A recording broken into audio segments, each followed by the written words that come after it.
আসসালামু আলাইকুম। আজ আবার আপনাদের সামনে উপস্থিত হলাম বাংলা থেকে কিভাবে মালয় ভাষা কথা বলবেন, অর্থাৎ বাংলার মাধ্যমে কিভাবে সহজ উপায়ে মালয় ভাষা কথা বলবেন সেই বিষয় নিয়ে। এবং এই টিউটোরিয়ালে আপনাদেরকে আগেতেই বলবো, এটা লেখা আছে একটি জনপ্রিয় টিউটোরিয়াল, অর্থাৎ এখানে কিভাবে একটি বাক্য গঠন করা হয় সেই বিষয় থেকে। অনেক ভাই বলছেন যে একটা সেন্টেন্সকে ভাঙ্গে ভাঙ্গে বলতে অথবা ভাঙ্গে ভাঙ্গে লিখতে, তবে এই টিউটোরিয়ালে সেই সকল বিষয় দিক নিয়ে আলোচনা করা হয়েছে। যারা দেখবেন তারা অবশ্যই 100% নিশ্চিত যে তারা উপকার পাবেন। তো বেশি কথা বলবো না। যদি টিউটোরিয়ালটি ভালো লাগে অবশ্যই লাইক এবং কমেন্টস করে আমাদের জানাবেন, এবং আমাদের চ্যানেলে অন্য অন্য যে টিউটোরিয়ালগুলি আছে মালয়েশিয়া ভাষার উপর অথবা আরবি ভাষার উপর, সেই সকল বিষয়গুলি আপনারা দেখবেন। এবং চ্যানেলটি যদি সাবস্ক্রাইব করে না থাকেন অবশ্যই সাবস্ক্রাইব করে নেবেন। তবে চলুন যাই আজ আমাদের টিউটোরিয়ালের বিষয়টিতে। দেখুন, এখানে প্রথমে আমিতে মালয় ভাষা বলা হয় সাইয়া। আর আশি এর মালয় ভাষা হচ্ছে ডাটাংমারি। আমি আসি। তাহলে দেখেন, দুইটা ওয়ার্ড যখন আমরা একসাথে দেখব ভাঙ্গে যখন আমরা লিখছি আমি সাইয়া, আসি হচ্ছে ডাটাংমারি।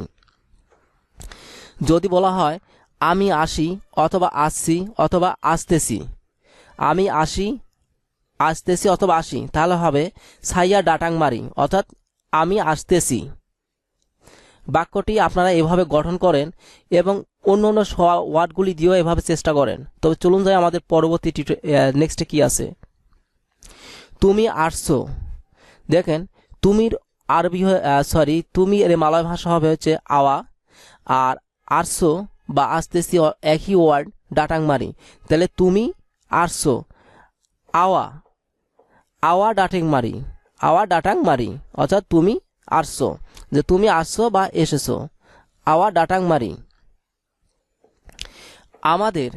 আমাদের অর্থে মালয় ভাষা বোঝায় কামি অর্থে বোঝায় মালয় ভাষায় আমাদের। দেখুন, এখানে একটি নতুন ওয়ার্ড আছে যে আমাদের পরিবার। তাহলে আমরা জানি কামি মানে আমাদের, পরিবার কেলারগা, পরিবারকে মালয় ভাষায় কেলারগা বলে, অর্থাৎ এটা আমাদের পরিবার। তোমার পরিবার তাহলে হবে আওয়া পুনিয়া। দেখেন, এখানে তোমার বলতে বোঝাচ্ছে আওয়া পুনিয়া। এখানে তোমার বলতে আমরা সংক্ষিপ্তভাবে যখন ব্যবহার করব তখন শুধুমাত্র দিয়া ব্যবহার করতে পারি, দিয়া। আর এখানে তোমার বলতে একটু পূর্ণ অর্থ এটা, যে আওয়া পুনিয়া, যে আমাদের পরিবার। তুমি জানো, এখানে তুমি বলতে আওয়া, আর জানো অর্থ হচ্ছে জানো বা জানা বা চিনা, এমন হতে তাও শব্দটি ব্যবহার করা হয়, তাও। তাহলে তুমি জানো, আওয়া তাও, অর্থাৎ তুমি জানো। এখন দেখুন, এখানে লেখা আছে পরটা আমি জানি।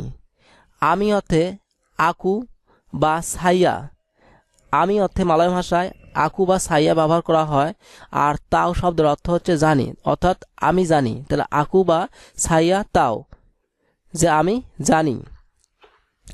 এখন এখানে নতুন একটা শব্দ আনা হয়েছে আবার, যে আমি কি জানি।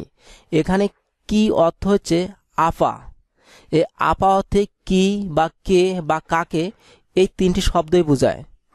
আপা শব্দটি দ্বারা নতুন যে শব্দটি আনা হয়েছে এখানে, যে আপা অর্থে কি বা কাকে বা কে, এই তিনটি শব্দকে আপা অর্থ দ্বারা বোঝায়। তাহলে আমি কি জানি, আকু বা সাইয়া আপা তাও, অর্থাৎ আমি কি জানি। দেখুন, লেখা আছে তুমি কি জানো, অর্থাৎ আওয়া, অর্থাৎ তুমি আওয়া আপা তাও, অর্থাৎ তুমি কি জানো। তুমি কি জানো না, এবার অর্থ লেখা আছে তুমি কি জানো না। এখানে শব্দগুলো আলাদা আলাদাভাবে চিহ্নিত করা হয়েছে, যে তুমি অর্থাৎ আওয়া, কি অর্থাৎ আপা, জানো বা চিনা অর্থাৎ তাও। আর নতুন শব্দটি আছে না শব্দের অর্থ হচ্ছে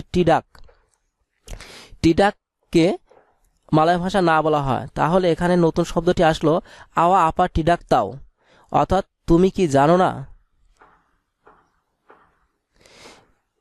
এখানে দেখেন নতুন আরেকটি শব্দ আছে কি জন্য মালয় ভাষায় আন্তুক আপা বলা হয়। আপা অর্থাৎ কি, আর জন্যকে বলা হয় আন্তুক, অর্থাৎ কি জন্য, আন্তুক আপা, কি জন্য। আমি পারি না, দেখুন আমি পারি না এটার মালয় ভাষা হবে, আমরা জানি যেখানে দেখেন নতুন একটি শব্দ আনা হয়েছে পারি। পারি অর্থ হচ্ছে পারি বা পারা একই শব্দ বোঝায়, বলে, এর মালয় ভাষা হচ্ছে বলে। তাহলে আমি পারি না ছাইয়া বলে টিডাক, ছাইয়া বলে টিডাক অর্থাৎ আমি পারি না, এটাই মেন বাক্য।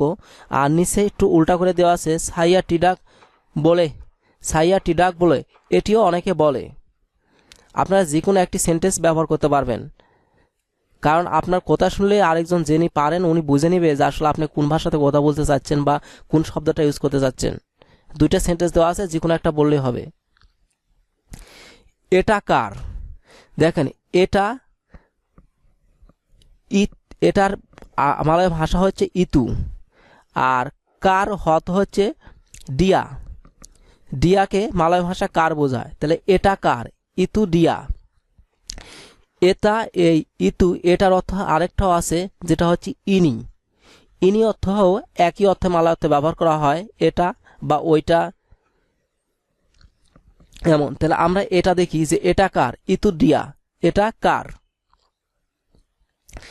এটা আমার হতে পারে, এটা আমার হতে পারে, এখানে নতুন একটি শব্দ আসলো হতে পারে। দেখুন হতে পারের মালায় শব্দ হবে মুমকিন, যেটা নিচে চিহ্নিত করা আছে কালার কালি দিয়ে, মুমকিন, হতে পারে। আর তাহলে আমার অর্থ আমরা জানি সাইয়া, যে আমি বা আমার অর্থে বোঝা সাইয়া, তাহলে আমার হতে পারে সাইয়া মুমকিন ইতু, এটা আমার হতে পারে। অথবা সাইয়া মুমকিন ইনু, এটা আমার হতে পারে। এটা তোমার হতে পারে দিয়া, দিয়াকে এই দিয়াটা তোমার আমার বা তোমাদের এরকম সংক্ষিপ্ত রূপ হচ্ছে দিয়ে দিয়া দ্বারা বোঝানো হয়। তাহলে এটা তোমার হতে পারে, দিয়া মুমকিন ইতু, অর্থাৎ এটা তোমার হতে পারে মানে সম্ভবত তো হতে পারে, এমন অর্থে মুমকিন শব্দটি ব্যবহার করা হয়। আমি পানি খাই, এখানে আমি ছাইয়া, আর পানিকে আমরা আয়ান অথবা আয়র, মালয় ভাষা যেটা বলি আয়ান অথবা আয়র। আর খাই হচ্ছে মালয় ভাষায় বলা হয় মাকান, খাইকে মালয় ভাষা বলা হয় মাকান। তাহলে আমি পানি খাই, তাহলে এটা বাক্য হবে মালয় ভাষা ছাইয়া মাকান আয়ার অথবা আয়ান, অর্থাৎ আমি পানি খাই। এখানে আপনারা যে কোনো শব্দই ব্যবহার করতে পারেন, পানির পরিবর্তে অন্য কোনো শব্দ বসান, যে আমি ওটা খাই এটা খাই, সে শব্দগুলি বসায় এইভাবে বাক্যটা তৈরি করেন। ওইটা, ওইটা আমার না, তাহলে ওইটা এখানে একটা নতুন শব্দ, না শব্দের অর্থ আমরা পারি, আমার শব্দের অর্থ আমরা পারি। তাহলে ওইটা, ওইটা বা এটা একই অর্থে মালয় ভাষা ব্যবহার করা হয় ইতু বা ইনি। ইতু বা ইনু এটা সমর্থক শব্দ, আপনি যে কোনো একটা ব্যবহার করলে চলবে। তবে এখানে ওইটা বোঝাতে ইনি আনা হয়েছে, যে ছাইয়া টিডাক ইনি। অথবা আপনারা এভাবে ব্যবহার করতে পারবেন ইনি ছাইয়া টিডাক, অর্থাৎ ইনিটাকে বাক্যর প্রথমে এনে ব্যবহার করা যায়, ইনি ছাইয়া টিডাক, যে ওইটা আমার বা আমার না, এমন অর্থে। ওইটা তোমার না, তাহলে দিয়া অথবা ছাইয়া, দিয়া অথবা ছাইয়া। আর এখানে তোমার বোঝাইতে ছাইয়া পুনিয়া মানে গোটা শব্দটি নতুন একটা পূর্ণ অর্থ। আর যদি সংক্ষিপ্ত ব্যবহার করেন তাহলে শুধু হচ্ছে তোমার বলতে দিয়া দিয়া দিলেই হবে, যে ওইটা আমার না, দিয়া টিডাক ইনি অথবা ইনি দিয়া টিডাক, আর ছাইয়া পুনিয়া টিডাক ইনি, এটা করলেও হবে। ওইটা বাগান, ওইটা বাগান, তিনি ইনি কেবুন, বাগান শব্দের অর্থ এখানে নতুন আসলো কেবুন, কেবুন অর্থে বাগান। তাহলে ওইটা বাগান, ইনি কেবুন বা ইতু কেবুন। ওইটা বাগান না, তাহলে ইনি কেবুন টিডাক বা টিডাক কেবুন, চেঞ্জ করতে পারেন। আমি দেখি, তাহলে দেখুন এখানে নতুন একটা শব্দ আসলো দেখি, দেখিকে মালয় ভাষায় লিহাট বলা হয়, দেখি বা দেখা এমন থেকে লিহাট বোঝায়। তাহলে আমি দেখি ছাইয়া লিহাট, অর্থাৎ আমি দেখি। আমি দেখি না, আমি দেখি না এর মালয় ভাষা হবে ছাইয়া লিহাট টিডাক, ছাইয়া লিহাট টিডাক, অর্থাৎ আমি দেখি না। এখন দেখেন না শব্দ কিটে নতুন আরেকটি শব্দ আনা হয়েছে বুকান, এই বুকান শব্দটি দ্বারাও মালয়েশিয়া ভাষায় না বোঝায়, অর্থাৎ সাইয়া লিহাট বুকান। কেউ যদি এটা ইউজ করেন, ব্যবহার করেন, তারটাও রাইট হবে। তোমার নাম কি? দেখুন এখানে নতুন একটা শব্দ আনা হয়েছে নাম। নাম অর্থাৎ হচ্ছে নামা। নামা শব্দটিকে মালয়েশিয়া ভাষায় নাম বোঝায়, যে আওয়া আপা নামা, অর্থাৎ তোমার নাম কি। আর কি অর্থে আমরা জানি, কি বা কে বা কাকে অর্থে আপা শব্দটি দ্বারা বোঝানো হয়। আলামিনের নাম কি? আলামিনের নাম কি? তাহলে আলামিন আপা নামা, অর্থাৎ আলামিনের নাম কি। এই বাড়িটা আমার। আমরা জানি এই অর্থে ইতু। আর বাড়িটা একটা নতুন শব্দ রুমা। রুমা অর্থাৎ বাড়ি বা বাড়িটা এমন অর্থে বোঝায়। দেখেন এখানে এই বাড়িটা আমার, তাহলে ইতু সাইয়া রুমা। ইতু সাইয়া রুমা, এই বাড়িটা আমার। এই বা এটা আমার, এই বা এটা আমার। তাহলে দেখুন এখানে দুটো শব্দ একসাথে আনা হয়েছে, ইতু বা ইনি সাইয়া। আপনারা যে কোনো একটা ব্যবহার করলেই হবে। সে যাবে না। সে যাবে না, এখানে যাবে না দেখুন লেখা আছে, যাবে হচ্ছে পিগি। আচ্ছা, এখানে নতুন একটা শব্দ যেহেতু আনা হয়েছে, এখানে দিয়া তামু পিগি, যেহেতু ভবিষ্যৎকাল এটা একটা, সেখানে আপনারা এটাও ব্যবহার করতে পারেন, অথবা দিয়া টিডাক পিগি এটা ব্যবহার করতে পারেন। দিয়া টিডাক পিগি, সে যাবে না। পিগি অর্থ হচ্ছে যাওয়া। আর তামু দিলেও চলবে, দিয়া তামু পিগি, সে যাবে না। এই বইটি বড়, ইতি বুকু বিচার। এই বইটি বড়, তাহলে বইটি অর্থ বই মালয় ভাষায় বুকু বোঝায়, আর বড়কে মালয় ভাষায় বিচার বলা হয়। তাহলে এই বইটি বড়, তাহলে এই বইটি বড়, ইতু তারপরে বুকু বিচার, এই বইটি বড়। কোথায়? কোথায় কে মালয়েশিয়া ভাষার মানা। দেখেন কোথায় কে মালয়েশিয়া ভাষা বলা হয় মানা, আর নামকে বলা হয় নামা। তাহলে নামা আর মানা বাক্যটা একটু আলাদা, একটু বুঝে নেবেন। এটা কোথায় বলতে মানা, আর নাম বলতে নামা শব্দটি ব্যবহার করা হয়। কখনকে মালয়েশিয়া ভাষায় বিলাকা।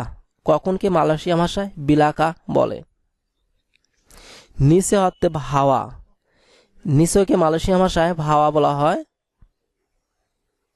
কত বা মূল্যকে দিজাঙ্কা। কত বা মূল্য এমন অর্থে মালয়েশিয়া শব্দটি ব্যবহার করা হয়, দিজাঙ্কা। আর গরমকে মালয়েশিয়া ভাষায় পানাস। দ্রুত গতি বা তাড়াতাড়ি এমনকি মালয়েশিয়া ভাষা বলা হয় তের গেসা। তের গেসা। পিছনে মালয় ভাষায় মেম বাকার। দেশকে মালয়েশিয়া ভাষা বলা হয় নিগ্রি। আছে অর্থে মালয়েশিয়া ভাষায় ব্যবহার করা হয় আরা বা আডা। আরা বা আডা অর্থে মালয়েশিয়া ভাষায় আছে বোঝায়। কিছুকে কিছু মালয়েশিয়া ভাষা মানে কোনো কিছু এরম সামথিং, সেটাকে মালয়েশিয়া ভাষা বলা হয় বিবার আপা। বিবার আপা বলতে বোঝাইছে কোনো বা কিছু। কিছু না। কিছু না আমরা জানি টিডাক অর্থে না, আর যখন কিছু না শব্দটি একত্রে ব্যবহার করা হয়েছে তখন আপা আপা শব্দটি ব্যবহার করা হয়েছে, যে টিডাক আপা আপা, কিছু না। পথ্য বলতে মালয়েশিয়া ভাষা যেটা বোঝা হবে পথ্য বা প্রতিদিন বলতে বোঝায় সেট আপ হারি। সেট আপ হারি। তো বন্ধুগণ, আমি আশা করব যে আপনাদের জন্য এই টিউটোরিয়ালটি অনেক হেল্পফুল হবে, কারণ এখানে একটি বাক্যকে কিভাবে ভাঙ্গে ভাঙ্গে আপনারা গঠন করবেন সেই সকল দিক নিয়ে বলা হয়েছে বেশি। তবে আমি মনে করব আপনারা এই টিউটোরিয়ালটি যদি প্রথম থেকে শেষ পর্যন্ত বারবার দেখেন, তাহলে আপনারা নিজেরাই বাক্য তৈরি করতে পারবেন এবং অন্যর সাথে সেই সকল বাক্য দিয়ে কথা বলতে পারবেন। তবে ভিডিওটি যদি ভালো লেগে থাকে অবশ্যই লাইক এবং কমেন্টস করে জানাবেন। ধন্যবাদ ভিডিওটি দেখার জন্য।